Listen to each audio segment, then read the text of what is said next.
Nice, James. But thanks everybody for being here for our Code Collaborative meeting. This is our meeting for the month of December. There's a little bit to update on. We've had some good news as far as on the building code board front. Appreciate you taking time to be here.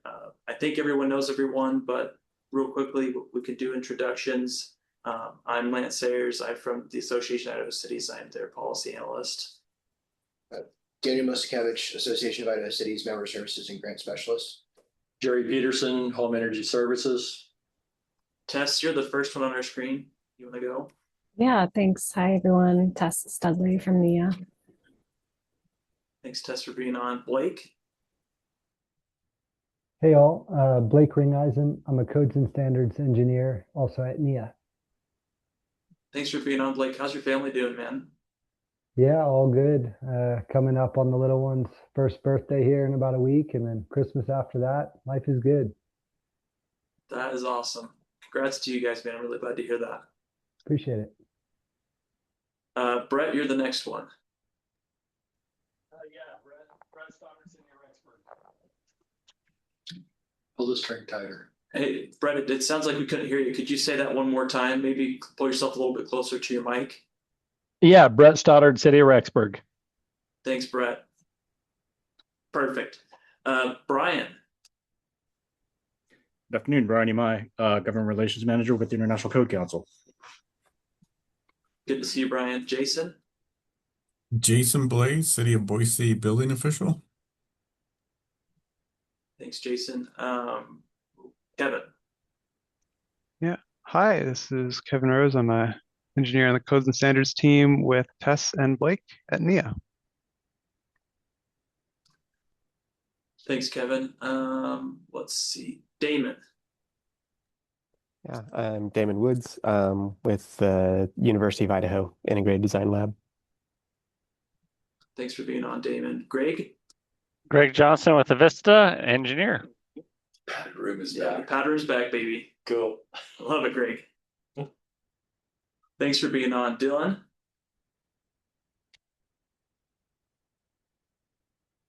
Hello. Yes. Quick That's intro, Dylan. From IDL, you're good, Dylan. I like the Grogu mug on your screen. That looks great. Let's see here. Sheree. Sheree Wilhite, Idaho Power. Thanks, Sheree. Ted.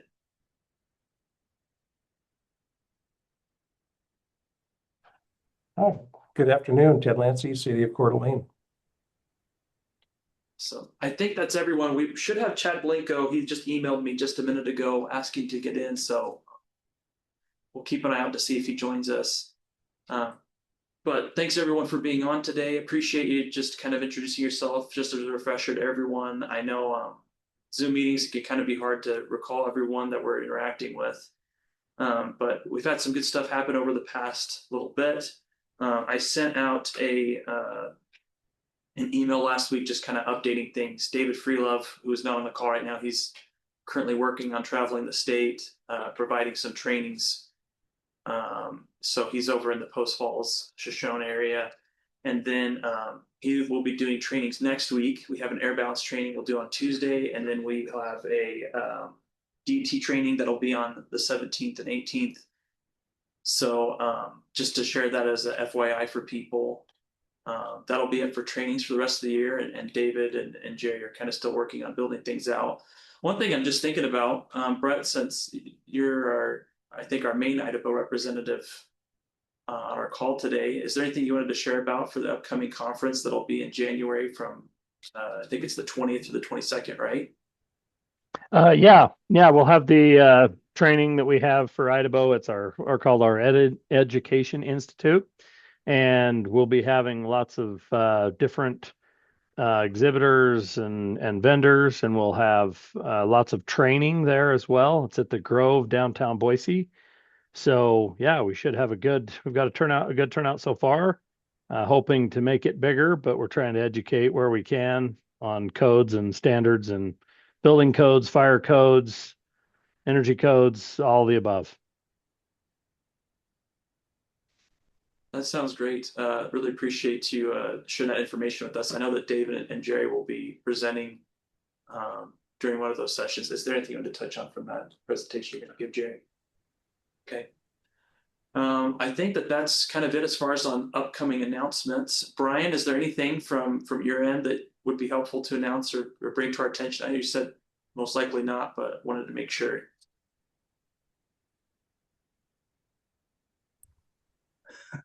I don't at this time, but thank you very much for the opportunity. Okay, just double checking. Want to make sure nothing changed. And Chad, I just saw that you joined us. Do you want to introduce yourself real quick? Chad Blanco, AIA Idaho. Thanks for the link, Lance. Yeah, apologies about that, Chad. We just had a minor snafu, so we had to send out a new Zoom link. So thank you for your patience as we were working through that. Glad to be involved. Thank you. Yeah, great to have you here. So the last thing I wanted to cover on training note was we don't have David on today since he's traveling, but Damon, did you want to talk about some of the commercial trainings that you and Dylan and your team from IDL provided? Anything you wanted to share from notes on that? Sure. Yeah. So we did them all in a group on Monday. Dylan and I yeah together did 5 hours of trainings. I did three, and Dylan did two. Dylan's were focused on lighting. Um, we had a few folks in person from a Boise-based architecture firm, which was good, but most of our attendance was online. One of the folks that was in person for all of the sessions appreciated having being able to devote just kind of one day for it rather than having it broken up. But I also know it was a challenge for others. Yeah, overall, I think Dylan has kind of took in all the evaluations and might be able to comment more on how it was received. But overall, I think it went all right. And yeah, happy to continue to be a resource to the particularly architecture and engineering design community in Boise when it comes to energy codes. And we were talking about both 2018 as it is in Idaho right now, and then shared a little bit about what could potentially be in Idaho with the current IDAPA red lines that are up for debate at the legislature. Thanks, Damon. Dylan, is there anything you wanted to add to that as far as your notes?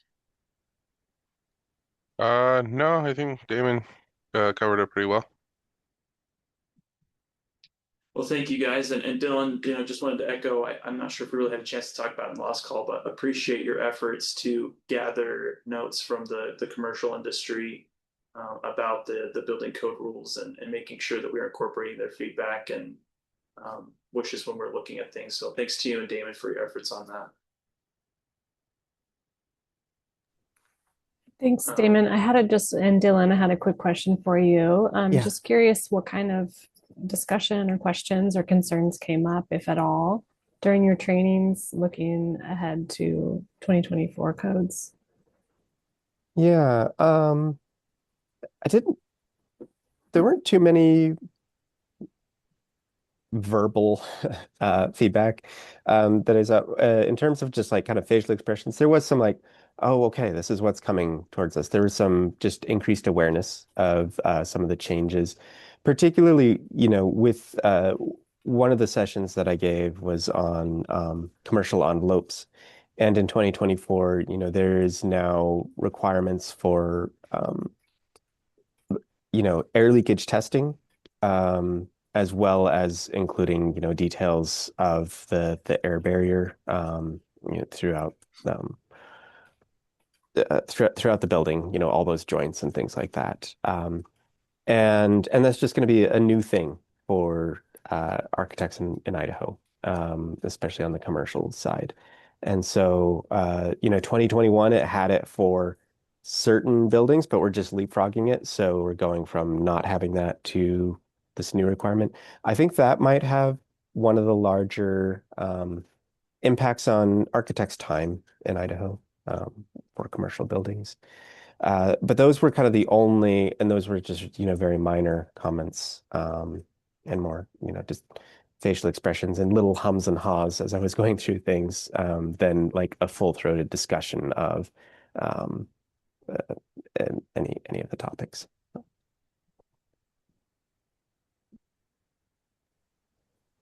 Great. Yeah, thanks. Glad there wasn't any major concern shared, but increasing awareness and getting folks kind of prepared is definitely part of the goal. So glad we achieved that. Yeah, it wasn't at this discussion. There was another lunch and learn presentation that I was giving through Idaho Power's program at an architecture firm in Boise, and there was a little bit of concern of like, well, when might this be implemented? And as soon as I mentioned that, it's not going to happen immediately, like legislatively, like this. The impression that I have, and Lance, correct me if I'm wrong, you're more attuned on the legislative side, but if the legislature adopts the current proposal from Doppel, it would not be mandated until maybe a year from now, right? January of 27. Is that correct? Jerry said I'll let Jerry comment on that, but I Okay. can add some thought after him. So typically on rules, if there is not a subscribed date, which I don't believe there is, it would take effect at the end of the legislative session. Okay. But it's not mandated to local jurisdictions. They have until January of the following year to adopt it through their local ordinance. So there's a big grace period there. Okay. So it would go into effect, but it would not be retroactive. It wouldn't affect anything that's already permitted. And then, we have until January. Jason, if I'm not correct, Jason served on the. That is, yeah, true for the local jurisdictions. We have till January 1 of the, following after the state approves it to adopt. That was the timeline that I said. As soon as I mentioned that, there was kind of a big sigh of relief because they were worried that it might happen like immediately as soon as the legislature adopts it. I thought, no, there's definitely a grace period, but they didn't want to be kind of caught in the middle of a project that switches code cycles. So. I'm getting a lot of emails like that right now for next year's projects. Even the jurisdictions, can obviously we don't want to disrupt, what's already happening. So we kind of leave it up to local jurisdictions on how hard they want to implement it, even after that effective date. Nobody has it over jurisdictions, so the state can't come in and nobody can come in over the top of a jurisdiction and said you must do this. Jurisdictions are self-governed. Yeah, and we'll even give kind of like a 90-day grace period, especially on those large projects that are mostly already designed.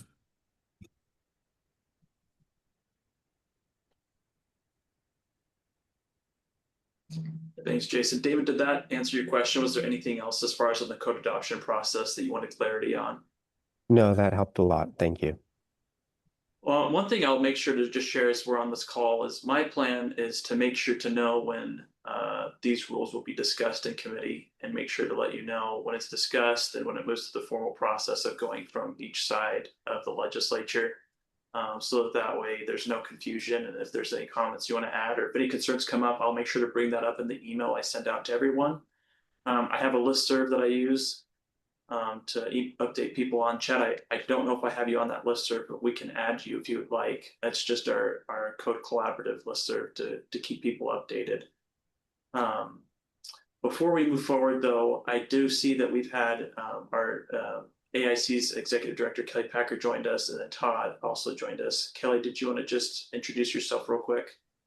Sure. Thank you so much. I appreciate it. And I'm sorry for being late. I had an all day long transportation meeting that got done a couple hours early, so I got to join. I am the executive director for the Association of Idaho Cities and love working with this group. And I'm so grateful for Tess, trust in our organization, and for Lance and our team for the work that they do to carry out the priorities here. So thank you for letting me join. Thanks for being on, Kelly. And Todd, if you wanted to just introduce yourself real quick. Yeah, thanks. This is Todd Greenwell, Idaho Power Senior Engineer. I work with residential energy efficiency programs. Thanks. Thanks for being on, Todd. Well, I think that kind of just takes us to the review portion. Touched a little bit on the code portion, but the next part was kind of just going over some of the notes from the past building code board meetings and looking ahead. Jerry, I don't know what else you'd like to share as follow-up to that stuff, but Both sides. perfect. Go ahead there. Okay. Yeah. So first off, I want to thank everybody for getting in on this last call before the big legislative session. Thanks everybody for their patience and encouragement and the debate. You know, we're coming up on 2 years of review on this. And for those of you that have been, you know, involved in it, just want to personally thank you guys very much. We've never had this much time and, you know, the very specific discussions on very specific issues. And so, you know, I just appreciate everybody hanging in there. I don't really want to get too deep into the review of it, and I'll explain why in a minute. It did pass the board unanimously. There were two kind of unresolved things. One of them was the affordable housing piece of it, and as the more time we spent on that, it just became clearer and clearer that that really is not directly related to the code, and it's hard to make a cost, you know, that somehow this is affecting the affordability of housing. We just kind of really weren't able to solidify it or make that connection or provide any, you know, real evidence for it. Also, the legislature had already assigned that to a committee, and we're thankful to have Jason on there. And so, you know, it is being addressed. And if there are code specific things, you know, they weren't really brought to, you know, our attention. There was a lot of good ideas on there. Some of it made their way into the rule packet. And so we, you know, again, that's another, you know, long road to hoe and row to hoe. And so thanks, Jason, for your involvement in that. So I'm not trying to pat myself on the back. I just wanted to let everybody know on the call. I've been working with the Idaho legislature since 2000. I've been involved in some major legislation. I helped write, and then after we were approved through statute, I helped develop the HVAC program for the state, the education, the requirements for inspectors. You know, that whole program took years to implement, and I was involved in that from the initial legislation, helping draft and redraft that until we got it approved. We moved that particular bill out of committee on one vote, and then we were able to get it through. I also worked for years on public works. Originally, it was all over the statutes, it was in multiple sections, and we spent a couple of years consolidating that, taking out, you know, the repetitive language. We looked specifically at school boards, and so again, we spent years getting that, you know, corrected and in place. And so I worked for 10 years for the building trades in Idaho, and which is the electrician, plumbers, HVAC, concrete guys, heavy industrial, you know, basically everybody in the building trades. I did that for 10 years, and I worked 10 years for the Division of Building Safety prior to them being Doppel, and helped, you know, with building code board and also the HVAC, and specifically the energy program. I was brought on to the Division of Building Safety as the first energy program manager after we adopted the 2010 code. And then I've just kind of been, you know, supplemental support since then. I take a lot of calls and stuff, even though I was not, you know, down there testifying. And so the things that I want to share with everybody today is obviously it is my opinion. but it's based on some real world experience. And so I just wanted to kind of throw this out there. It would have been real easy to write it down, but I was hoping that we could initiate some comments and questions. And so I kind of just put this down in what I thought was an appropriate order. And then I'm kind of leaning on Lance to help me develop some talking points, you know, and some do's and don'ts or just some pitfalls to avoid. One thing with the legislature, especially the guys that have been up there a long time, they really like to play the game, and we just don't want to fall into some very specific traps. And I'll give you a few examples.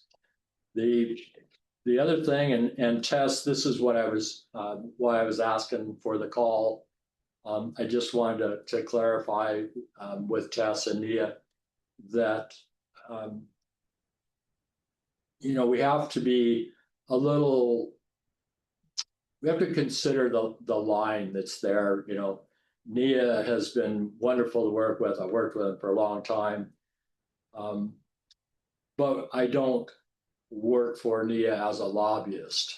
You know, we work to try to provide the best that we can with what we work with our understanding of how our legislature works. And so, you know, if we, you know, if in testimony we're not saying Nia does this and Nia does that, it's not that we don't understand the connection or appreciate the effort. It's just that the legislators are more concerned about what is happening in Idaho. And so we don't, you know, if you really want to get some sideways with some of them, you know, we don't want to compare ourselves to California or Washington or Oregon on this, or what's happening nationally. And so we kind of have to avoid a few things. And again, I'm not trying to offend any of these groups. I just need them to understand that, you know, the sentiment or the general direction of our legislature is not geared towards, you know, green building and efficiency. And if we try to pitch it as that, yeah, it can be a little problematic. The other thing that happens is we have a lot of rural legislators. We have a very, you know, diverse group of legislators. We only have 3 major population centers in the state. And so you'll hear, you know, I'm sure every lobbyist has heard this a dozen times, but you know, we want to avoid the great state of Ada. And so want to make sure that this doesn't sound like it's coming from Boise. Jason, I can see you smiling. You can elaborate on some more. We love Boise. We appreciate Boise, but this is a statewide effort. If we want to be successful, we have to pitch it as something that's beneficial from the state, that came from the state. And we've never put so much work into going around the state and getting input from all over prior to this. And so, again, these are just some pitfalls. Avoid specific things. I know that everybody didn't get everything that they wanted, but I really believe we ended up with something that's very doable, that is not going to have a lot of opposition. But if we get specific questions, it's kind of points to divide us on, where, you know, if somebody said, well, what about this particular issue? My response would be, yeah, that was part of our discussion the whole way through. You know, and the way that we amended it, we felt was the best way to do that. I don't want to get into that specific issue, because if you allow yourself to be drawn into it on that one, then the next guy is going to take his turn at something else specifically. We have a package that we're trying to produce. We've done our work. We've had it approved by the board. And so, you know, again, maybe you didn't get everything that you wanted, but we have a good package to sell. And this would not be the good time to say, well, I would support it if they had done this or if they had not done this. It's just distraction. And it can really, you know, confuse other people. Remember, the legislature, and I don't mean to disparage the board, but they're a lot like the board. They have their individual things that they're good at, whatever their job or hobby or life skills are. they're not really educated on the minutia of the energy codes. And so it's real easy to get distracted and create a lot of confusion in there. And we just don't want to do that. Tess also, I'm the energy guy, and so if we start getting questions that are specific to the International Building Code or the residential code, I'm going to say I'm familiar with it. We looked at how they impacted these other codes, but I can't speak to those. It's just not. We have an unwritten rule called "stay in your lane" with the legislature, and my lane is the energy guy. So I may try to answer that, but I'm not going to get into any detail because that's not what I do. The snow load is the unresolved thing in the room, and Lance, we need to maybe talk with the board member that was doing the background work. We really didn't need to know from an insurance institute or somebody what the risk is here, because it is a risk factor and not a, if we don't adopt this part of it and we section that part out, there's somebody has to take that responsibility for that risk. And so we need to know, is there a risk? Is there potential that an insurance company would say, we're not going to insure you because you didn't build to the current standards? So it would be nice to have an industry expert just kind of weigh in on it. They don't need to be there and testify. But if they could just, again, we're not looking for, a letter of support or their lobbyists. We're just saying, how do we address this? So that when that comes up, I will stop after this one part and take some comments before we get into. But I just want to make sure, can I just add one? Yes, thing, Jerry? go ahead. Just because Jerry's kind of referencing an email I sent out. I sent an email to everyone in a conversation based with Haley from Idaho, the lobbyist for them, about talking about potential roadblocks or things like that. So just so it's clear, the reason why we're talking about snow loads is because there's a potential that the legislature is going to look to exempt to take that part out of it. So that's why we're trying to think ahead on it and what could potential impacts be down the road. Jason, were you going to say something? Yeah, because it was a concern for me at first too, and looking at it. But I got with Kent Solberg on the board. He's a structural engineer, been doing it for years for Jacobs, and he really sat down with me and went over that tool.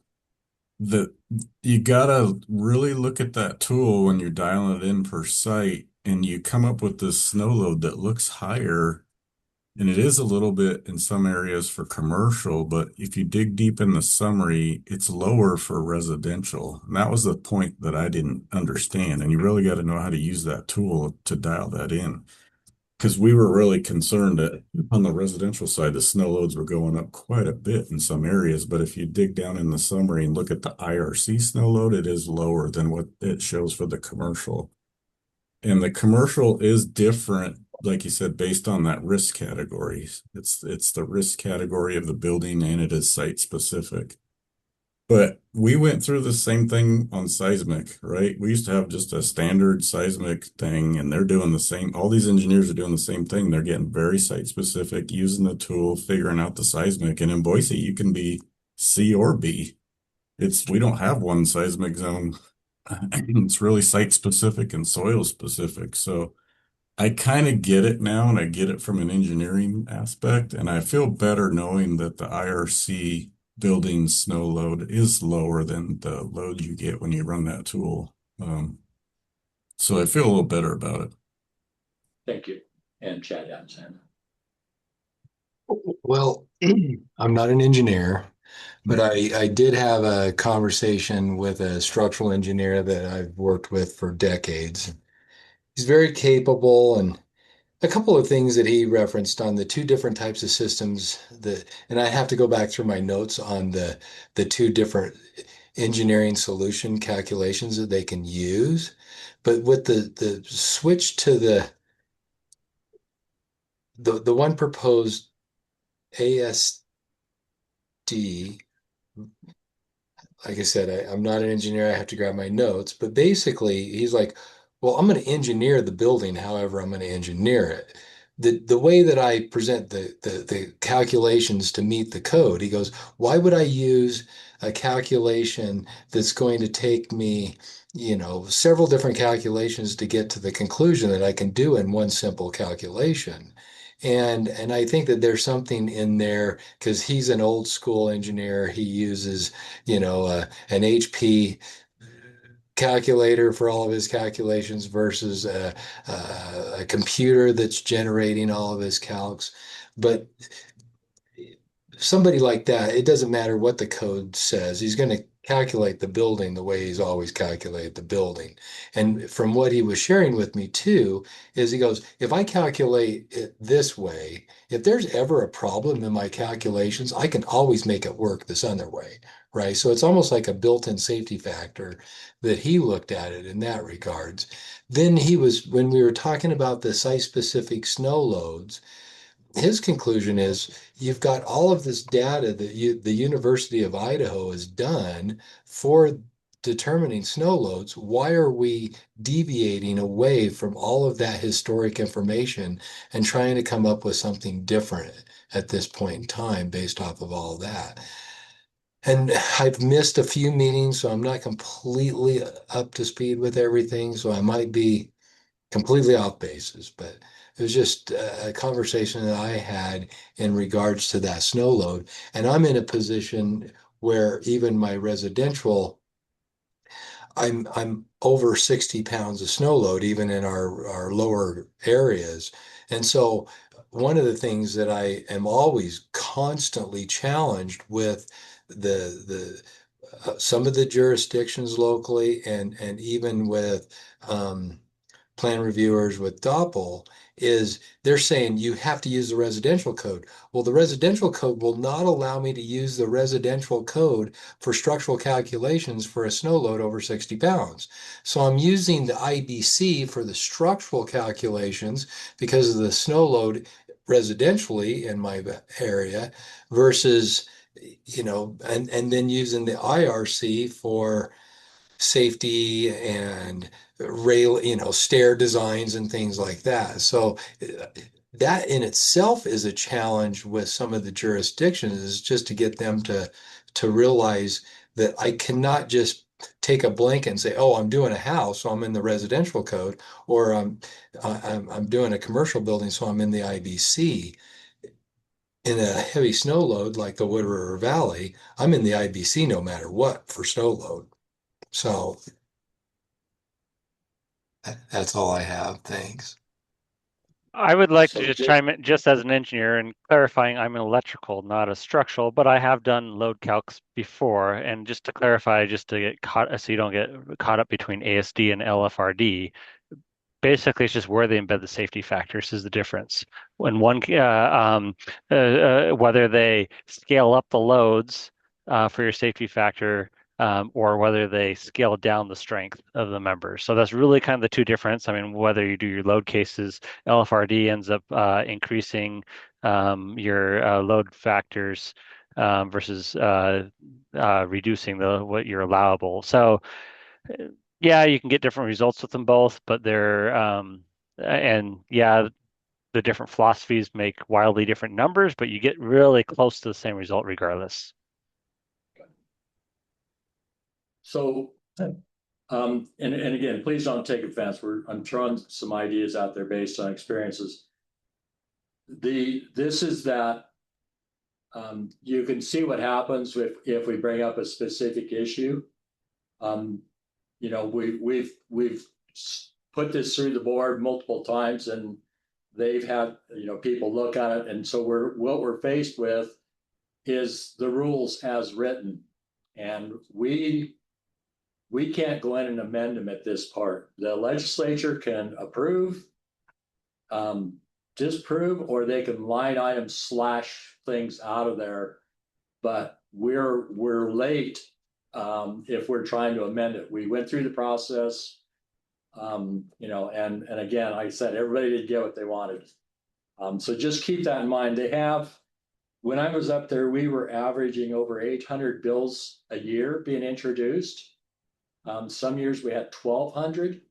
we have in this committee, I would be surprised if they're gonna give us more than, we're gonna be in 10 to 15 minutes total. That's it. That's all we're allowed on testimony. And so I want to talk briefly about testimony and some pitfalls with that, and then I'll turn it over for discussion there. One of the first things that we have to be super careful of, so you don't get called out individually, is if you can testify on your own behalf, but if you are representing an organization, you have to be registered as a lobbyist. And so if you are Chad, you're the main person for Idaho, that was an elected position. True? I'm sorry, not Chad. Brett Stoddard. Oh, yes. Yes, through And Idaho. so Brett can introduce himself. You were elected, right? Yes. To your position. Okay. So because you're elected into that position, you could probably voice your position in testimony. But if I was not with that, I couldn't represent that unless I had an official title.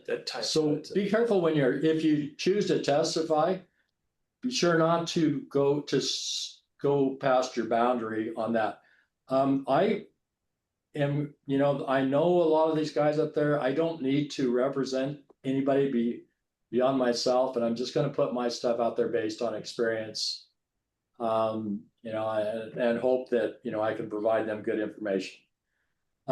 So when we do get up to testify, Damon, if there's any way you could be available, not so much to testify, but just be there so that as they're looking down the list of who's there, we have somebody, Jason, he's been to say his first rodeo. And so, but we don't need to do exhaustive testimony. We can say,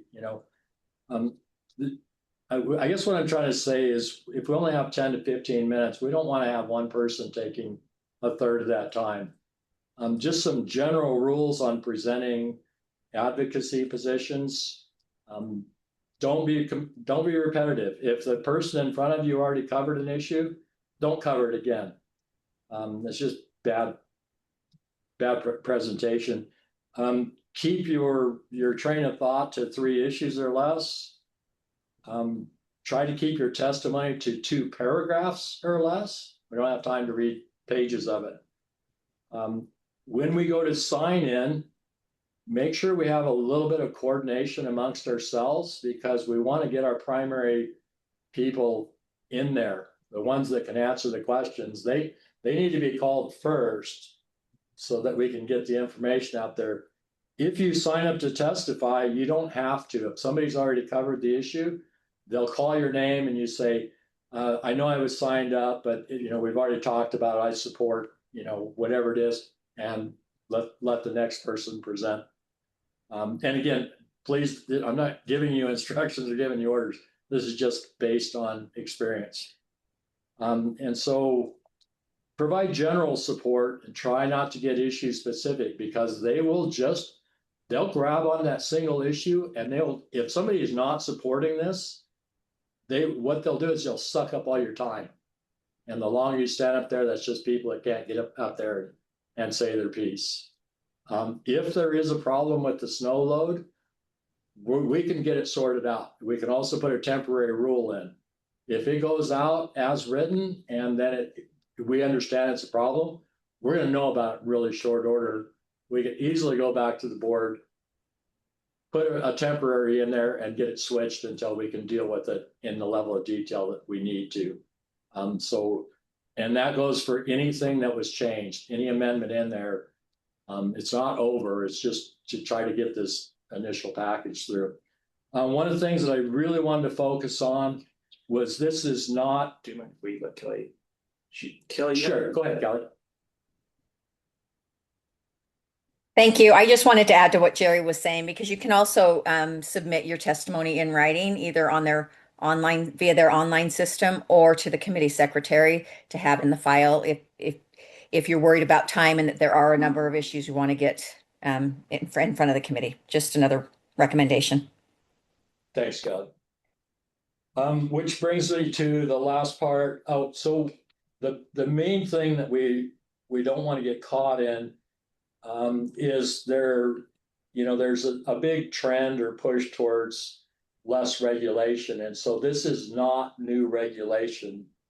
Codes aren't any different than the insurance policies and all of the other things that are constantly being modified. And so this is not new regulation. This is simply an evolving regulation that I think most people would agree needs to be there, but it does change. And so we don't want to get painted into that, new regulation thing. A couple things, and I'll wrap this up. We do encourage letters. And so whether it's a letter or written testimony, I can't overstate how important this is, because what they're doing prior to this bill coming up in the committee, they're looking at who's for it, who's against it. And if we have 6 people for it and nobody against it, that's what we need. If there's 5 against it, then we need 20 for it, right? It's simply a numbers game. There is so much for those guys to read. I've looked at, Jason, I'm sure you've done this too. I've looked at legislation being introduced that was 40 pages long on one thing. And so it's really hard to get them to read it. So if you send them a letter, general support, I did this, that, and I think this is the right way to go. That's all I need. Sign it, and we want to encourage that. So instead of me writing sample letters this go around, what I'm going to do is, working with Lance, we're just going to send out a position paper, and it's just pros and cons and some tips on, testifying. And I'll try to keep it to 1 page. Shorter the better. And we want, obviously, we'd like to have a lot of people involved. So, and I'll put on there, avoid getting trapped on specifics. Don't, if you're not in an elected position, you have to be really careful that you don't say, well, I'm so-and-so from so-and-so. And so one of the legislators will pick up on it. It's like, oh, so you're elected. And it's like, well, no. And it's like, well, then how do you represent these people? We're elected. The legislatures are elected, right? You can get into that and you don't want to, so just be careful what you're stating your position, and who you represent.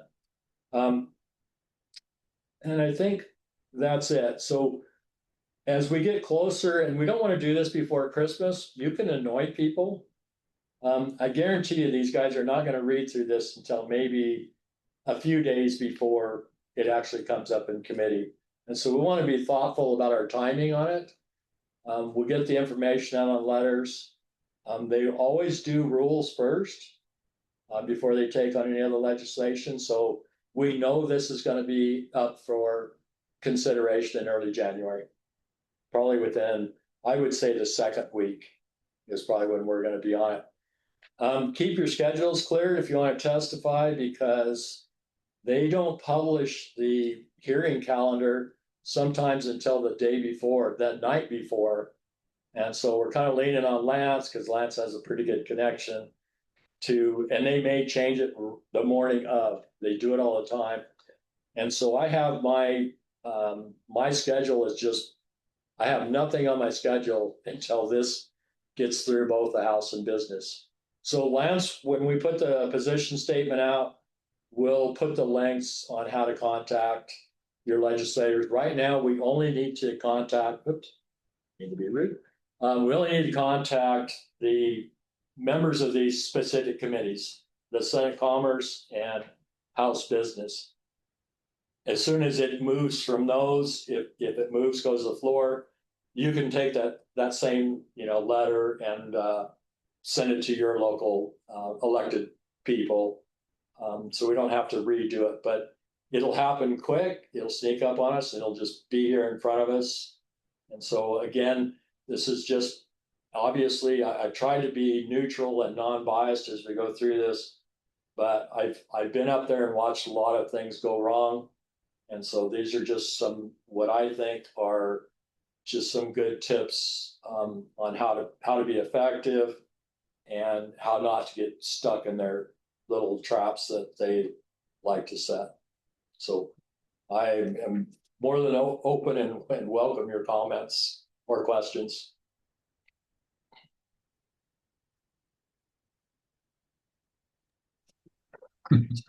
I would agree with a lot of that, especially the traps.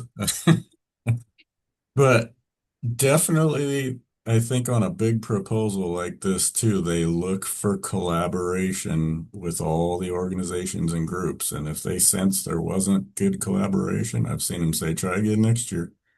Yeah. So that definitely has to really be stressed too with all organizations, right?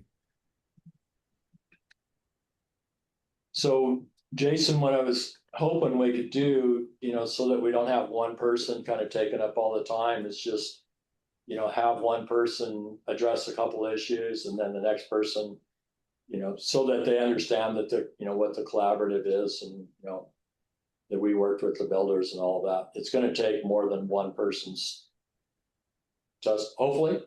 I mean, I can do it if I have to, but it'd be nice if we had, a small group and kind of divvied up the pieces there a little bit. And my understanding, there's a new chair for the House Business Committee too, right, Lance? Or gonna be? Yes, sir. That's correct. Yeah. Do we know who that is yet, or potentially? He's your buddy. He is your buddy. That's right. You two have spent a lot of time together, Jason. Okay, So I know who you're talking about. get ready to spend a lot more time with two guesses. I've heard rumors, though, that that's still being discussed, that there's still some negotiations going on with the speaker on some of those points. Okay. Just an FYI. Well, I mean, I think to touch on it, if I can add just a couple of things to what Jerry said, I think a really big selling point that we should be trying to focus on when we talk about this is the air sealing checklist. I think that that's a really strong selling point, because I don't know how we would want to word it for those that would want to be testifying about it, but the fact that we've had meetings around the state where builders are saying this is a common sense approach that's very smart, we can get behind this. I think if we can say it in a way, well, don't take our words for it, go back to NIPCA, go talk to these groups and hear what they've said, expressing support for it. I think that that's a really big selling point to the legislature, to help them understand that, yeah, this is something that, yes, those that are doing the regulatory side of things can get behind, but this is also something that builders can get behind. I think is a good selling point going into the legislative session. Another thing I was going to add too is, just like Jerry said, it's very true, very accurate. We will have to kind of monitor things as much as we can. I will mark the email as important. I'll try to reach out whatever way I can to let you know if it's urgent. But it would probably not be a bad idea to those interested, if you'd like, we can talk separately offline about maybe coordinating over a quick chat about what might be good things to keep in mind for that testimony hearing, because it will go quick. And you definitely want to be quick to the point, so that way we're not holding up other items on the agenda, because they could be going over multiple rules during that meeting, depending on how they have things set up. So just a couple things to keep in mind. But as I'm just thinking about it, I know that we're fairly close to the holidays, so I'll talk about it with Jerry. We'll kind of go over when to send out that checklist. But let us know if you have any questions when we do send that out, of some of the ideas that we put forward. But definitely a lot of good recommendations from Jerry and from Jason. Chad, did you have something you were going to add, by the way? If I did, I forgot it. So thanks. But I do agree with a lot of what Jerry was saying. It seems like there's finessing happening. I think one of the things that is a real positive that I see too is that they are at least progressing with the adoption of these codes. They might not be perfect the way that it was, if it was just a blanket adoption of everything, or the way that maybe it happens nationally, but compared to how it was, let's say 10 years ago, we're light years ahead of where we were then. We were getting to a position in Idaho where we were uninsurable and so on because of the lack of adoption of code and so on. So I'm kind of really pleased that we're at where we are. Well, I think another thing too, I'm just thinking about, the fire marshal was one of the big proponents from the lithium battery standpoint, talking about the code. I think whatever coattails we can ride, as far as in our discussion points of here's benefits to all the state of Idaho, and just like you're talking about, Chad, with the insurance portion, I think that we focus on more broad things. Yeah, That's a huge one because you should see the amount of fires we're seeing on these lithium-ion batteries. It's crazy. I get copied on them all from the fire Well, department. just drive by a fire station. I can't tell you how many fire stations I've driven by with warnings about lithium batteries. I mean, that kind of tells you the whole thought of Yeah. everything now. But I think that was a great case study for support because the builders just stepped up and said, well, the code really isn't addressing it, but we'll do this. Yeah. And so, I think the collaboration is there. We just need to make sure that we point out a little bit. It'd be great to, even if Ken would just step up for a second and say something,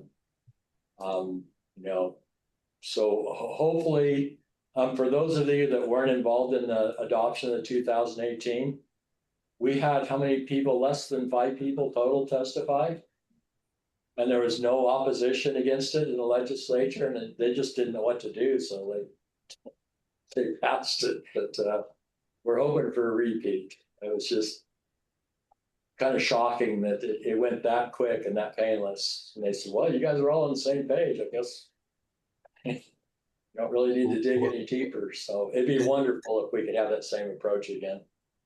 It seems like the key point to me that's a difficult one to sidestep is life safety too, right? If you start talking about the safety of Idahoans, it's kind of like forces a situation where if I start to get into alternative energy or those green type things that you were sidestepping, if I bring those up, then I've drank the Kool-Aid and my opinion is discarded versus, hey, these things are going to impact the safety of Idahoans.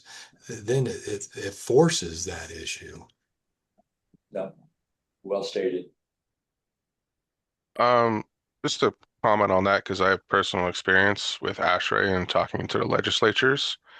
I open with that I work for the University of Idaho. I'm a building scientist. I do energy efficiency. And they get really upset at me at the beginning of the conversation. And the way I kind of win them back and kind of get them on board is I talk about the economics of it and how it works for business and the practical implications of it. So I think it's okay to talk about green sustainability, just as long as you mention the business case of it.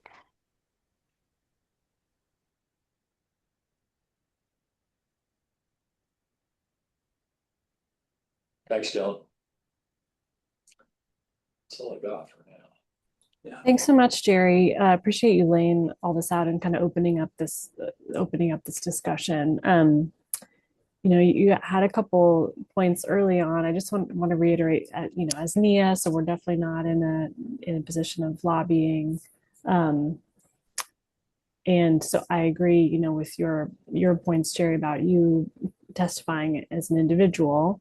But per Jason's comment about showing collaboration, would it be of benefit and make sense to submit a letter as the collaborative and have folks from members of the collaborative sign on and submit that letter? Or do you think that, Jerry, as part of your testimony, that you'll describe the collaborative nature of how we got here and that would be sufficient?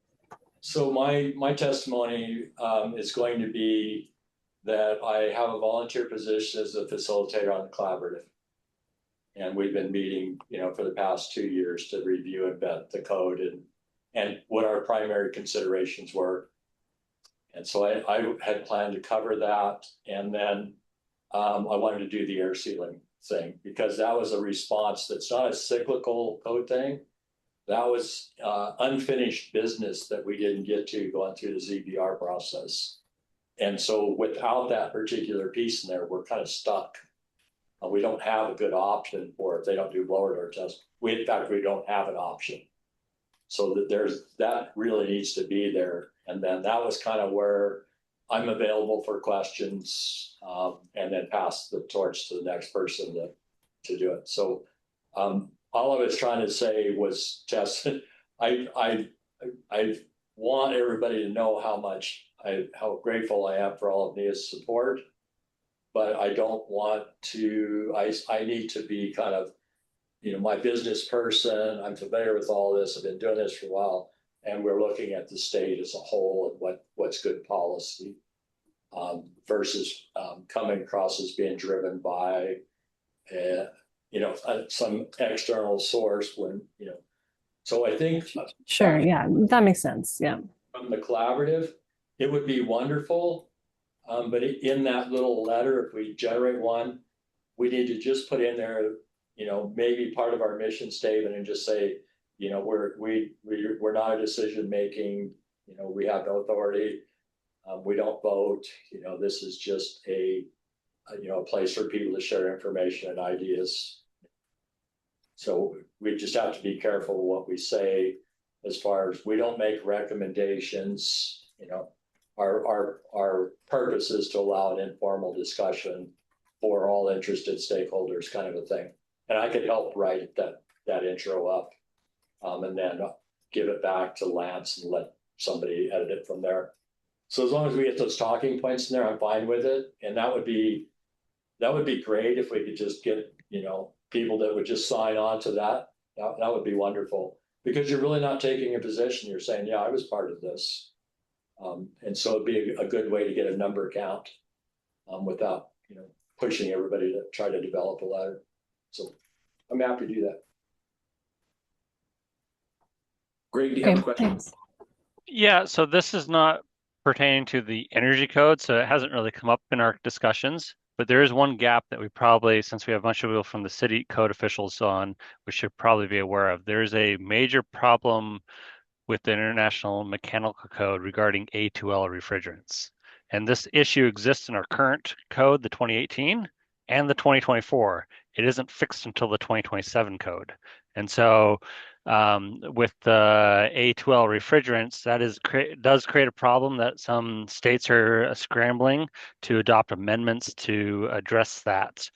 Basically, if you're not familiar, EPA phased out refrigerants, and they went to a low flammability A2L. Well, that creates problems in the building codes, because you got a flammable liquid and refrigerant going through different things. And so I just thought I'd bring that up. Not something you want to mention in front of the code board, because that's an issue that exists regardless, even in our current code.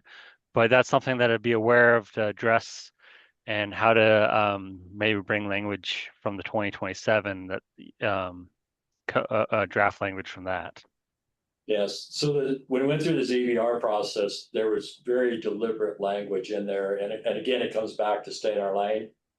And so anything like that would be under the the auspice of the HVAC board.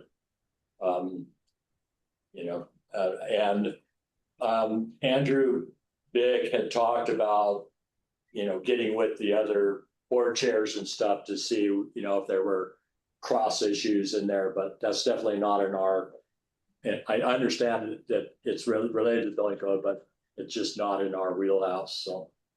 And I agree. The only reason why I brought that up was merely because you're adopting all the suites of codes, and just for people to be aware of how to address that separately, even though it's outside our lane. So the way our statute is written is the HVAC and plumbing chapters we do not have the statutory language on those. We only, Jason, I don't remember exactly the chapters, but we don't even they're not even in this section of code. The mechanical and plumbing sections have already been removed. And then that's dealt with by those respective boards. We So do have mechanical in the IRC, right? I believe, but it's in there. The HVAC board is the right spot, like you say, and they're waiting to see what happens this session for these codes, and then if they pass, then they're going to pursue the 24 next year for those codes. Yes. Yeah. I guess I should have stated it clear. The building officials don't have authority over the Yes. mechanical. That's And correct. So you're right. Even if the IRC goes to 24, those sections of the mechanical of the 2018 will still apply for mechanical Yes. only. Yeah. Yes, thank you.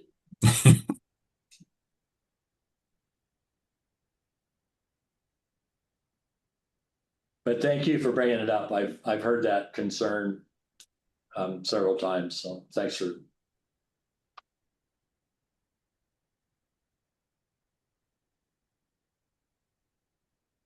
Okay, is this Todd or Sheree? Yeah. Anybody else have any comments? Todd, Sheree, anything else from Idaho Power standpoint that you wanted to bring up while we're on the call together? Just thank you, Tess, for clarifying that you guys are not lobbyists. That's funding because we have our own lobbyists at Idaho Power and so does Avista. So that isn't Nia's place. So thanks for clarifying. I'm good, Lance. It's Todd. Okay. And then I will talk with Lance about Idaho lobbyists because we don't want to put her in a bad position where she has to answer questions because she hasn't been active in the collaborative. So if we need to meet to kind of sparse that, but she needs to know who to redirect questions to. We'll keep in touch. And we've had Brett on these calls, and Brett, I know that you and Haley have a great relationship. Cool. So we'll definitely make sure that we're all on the same page because the last thing I want to do is duplicate any efforts that you or Haley or anyone on Idaho's part would be doing. Right. Yeah, we would appreciate that. Yeah, we are heavily involved in that, and we work closely with our lobbyist. Obviously, typically it's in parallel with what we're accomplishing here, but we definitely want to be involved, and we'll visit with you, both of you, and anybody else on the call. We'd be happy to visit with you. Make sure we're in parallel.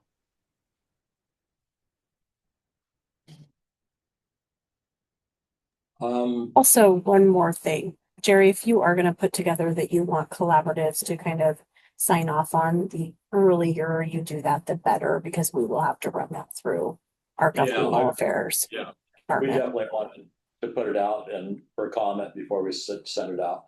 So I'll try to get that. We had a couple of ICC people that they have. Yeah, Brian, you said you didn't have anything.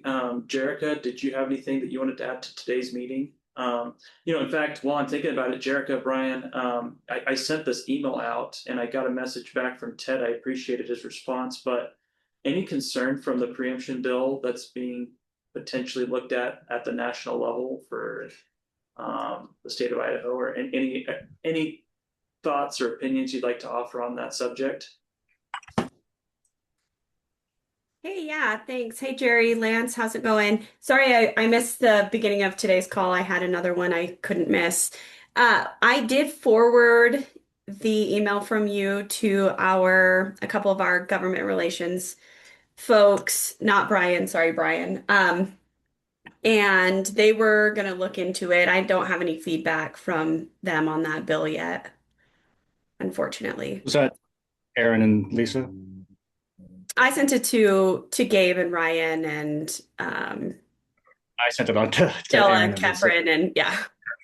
So they're definitely tracking the bill. It did come out of committee, and it's not. We've seen preemption bills in other states as well. Washington had an initiative on it, so it's not a new subject, but they're certainly tracking it. Yeah. Thank you, guys. Yeah. Thanks. Yeah, if you have any updates, that would be great. We'd appreciate it. Just want to make sure we can work as close as we can on it, just in case there's anything. Realize that Idaho is a little bit of a different state when it comes to energy code, and it's pretty much at a state level for the most part. But if there is anything that is worth for our members to be aware of, or we need to reach out to any of our congressional delegation, please let us know. If there's something that should be on.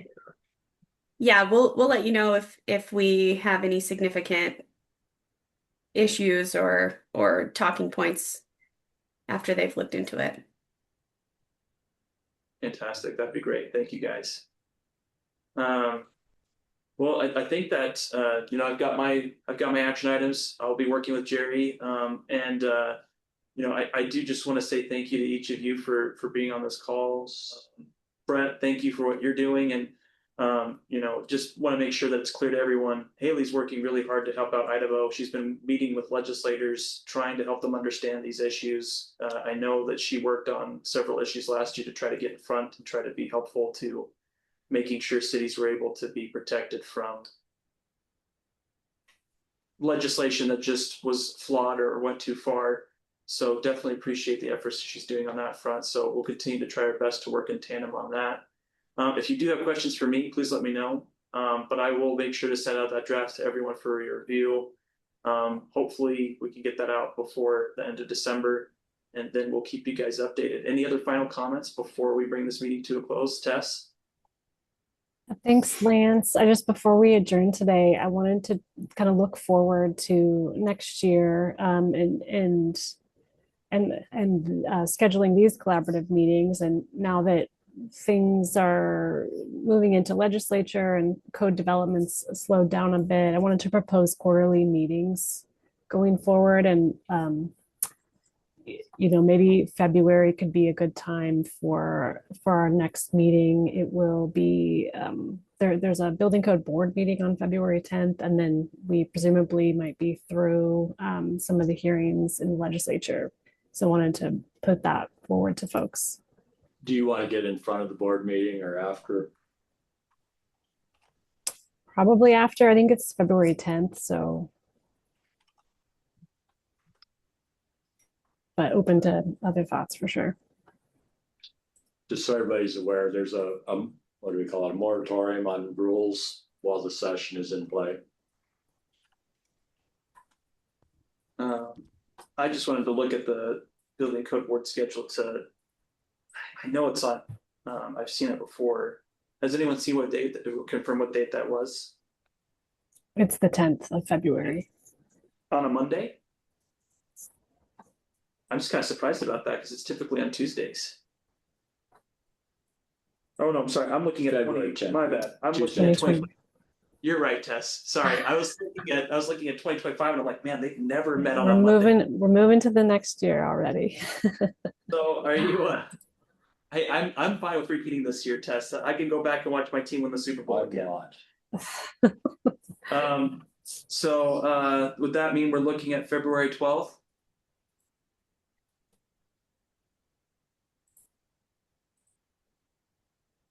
Or the 19th?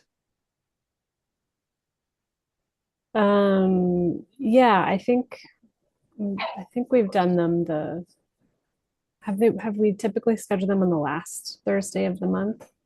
Oh yeah, or so the we want to third? go back to being on we've either done the third or fourth Thursday of every month. So depending on holidays and things like that. So yeah. The last Friday of February, or the last Thursday of February, is EduCode. That's a big event in Nevada, and I know a lot of code officials from Idaho go to that. I will also be at that, so. Okay. Not that you have to schedule around me, but. I'll be at that as well. So the 19th then, does that work for everybody? We'll do the 19th at 1 p.m. That works for me. Okay, we'll work on this and getting an invite out to everyone. We'll make sure that we give you an actual existing Zoom link so we don't repeat today's exercise. Thanks everyone for passing the test. You did great. But we'll get that out to everyone to put on your calendar for February 19th. And then just continue to monitor your emails because we'll get that draft out to you. And then I'll also do my best to keep you updated on when it's up for discussion in a committee. So that's it for today. Thanks so much, everybody. We'll give you back your last 15 minutes that we had scheduled for this meeting. Thanks so much, everyone. Thank you. Thank you. Holidays. Happy holidays. Thank you. Happy holidays. Holidays, Bye. everyone.